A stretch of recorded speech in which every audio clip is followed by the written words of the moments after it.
More than 150 local corn varieties can be found in just the southern region of Oaxaca. This extensive biodiversity is a treasure, the world's genetic reservoir of corn. Millions of Mexican farmers have maintained it for thousands of years. This corn is for the family? Yes, only for the family. We use it to make tortillas. This year is a good size, so we'll save it as seed for next year's planting. You don't buy your seeds? No. You exchange them? Yes, it's our ancient barter system.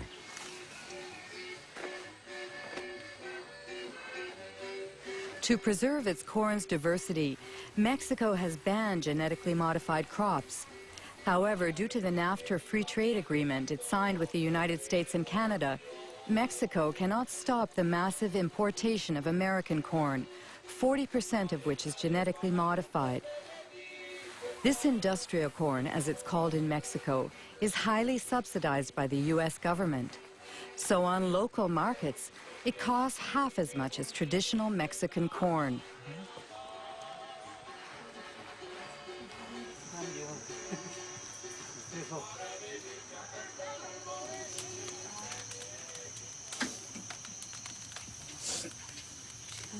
Do you always make your tortillas with local corn? Yes.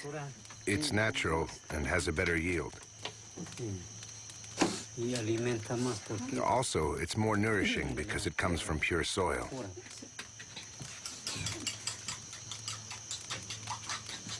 That's blue corn.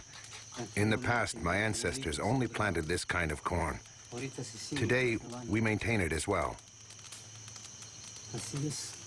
It existed before the Spanish conquest. Yes, there's another kind of conquest.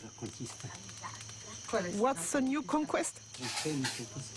It's the transgenic conquest that wants to destroy everything by making local corn disappear so that their industrial corn can dominate. If they succeed, we'll be dependent on multinationals. We'll be forced to buy the fertilizer and insecticides they sell, because without them, their corn won't grow. Whereas the local corn grows very well without fertilizer or herbicide. Look at it. It's very beautiful.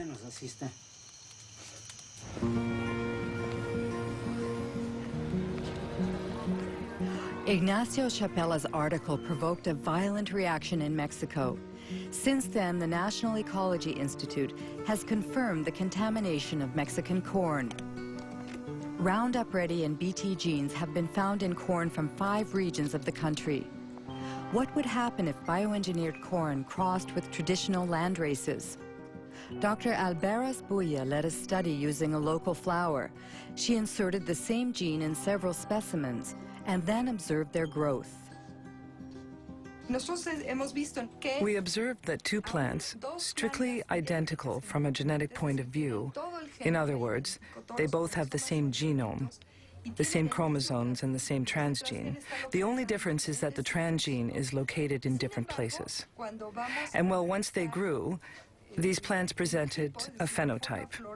That is to say, flower shapes that were very different. Some have flowers that are identical to their natural counterparts, like here, 4 petals with 4 sepals, but others have abnormal flowers with abnormal hair or strange petals.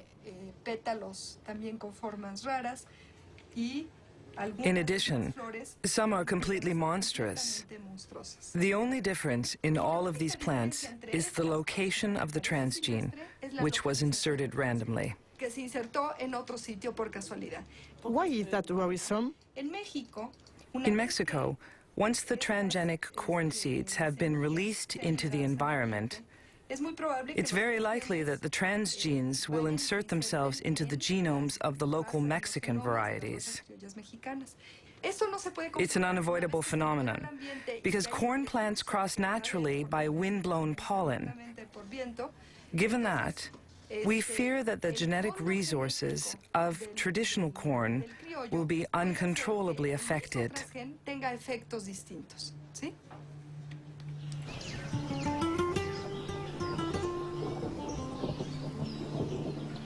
Buenos días, los seguimos invitando para que... Good morning. We invite you to attend a meeting about the new diseases which are infecting our corn because of transgenic contamination.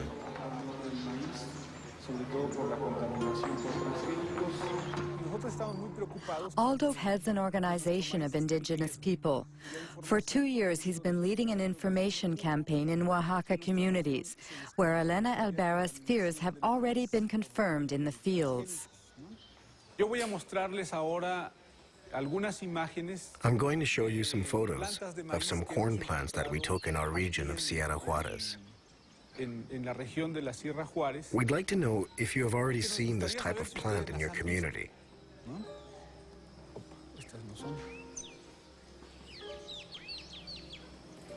Aquí en esta imagen, por ejemplo, podemos ver. You can see that some very strange things are going on. This plant, for example, has a branch here and another one there. Normally, a corn plant is not like that. There is always only one ear per leaf. But look here. There are 3 ears coming out of the same leaf. They are really monsters. We sent a plant sample to a biotech lab to see if maybe it contained genetically modified genes. Unfortunately, the test came out positive. Usually, we see these types of plants along the roadside or in people's yards. It's possible that people buy corn in the shop and they drop some kernels while walking. Some kernels germinate. This is how traditional corn became contaminated.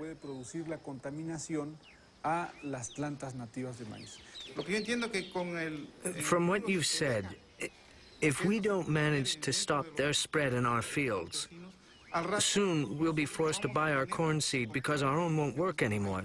That's very troubling. What should we do? First of all, if you find a strange plant, you should immediately remove its stamen, because that's where its pollen comes from.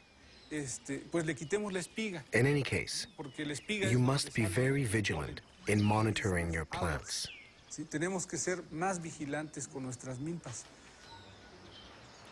Don't you think it's Monsanto's strategy, what they couldn't achieve legally, they are trying to force through contamination? Yes, we end up wondering if the contamination wasn't intentional. If the center of origin of corn becomes contaminated, the rest of the planet could follow. Contamination only benefits multinationals like Monsanto. How did Monsanto react to Ignacio Chapella's study on Mexican corn contamination? Monsanto's Dirty Tricks campaign against fired Berkeley professor Ignacio Chapella. An article by Jonathan Matthews, who heads GM Watch, a GMO information service based in southern England.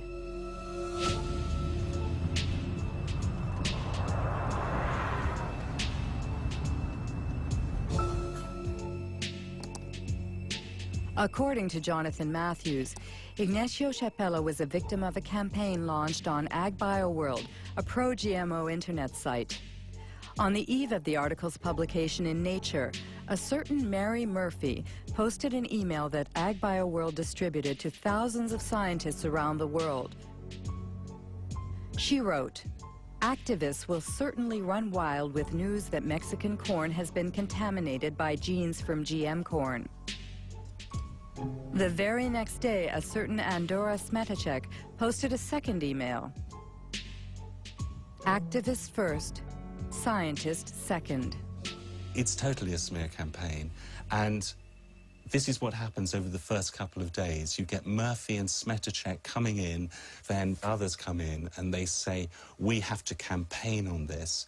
We have to inundate Nature. We have to go to the editor of the journal, and we have to say this research isn't valid.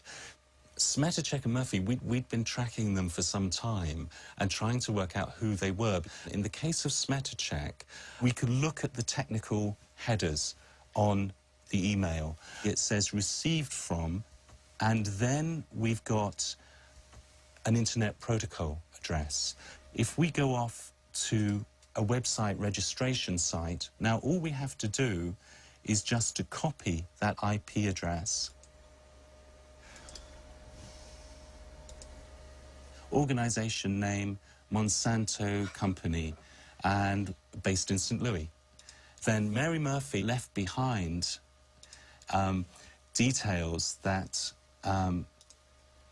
enabled us to track who she was. So if we look here at the information that appeared, posted by Mary Murphy, and then we get the IP address, bw6.bivwood.com. When we found that that was the original name of a PR agency called the Bivings Group, we quickly found out that on their client list was Monsanto, that this was an internet PR firm for Monsanto. That means fake scientists. What it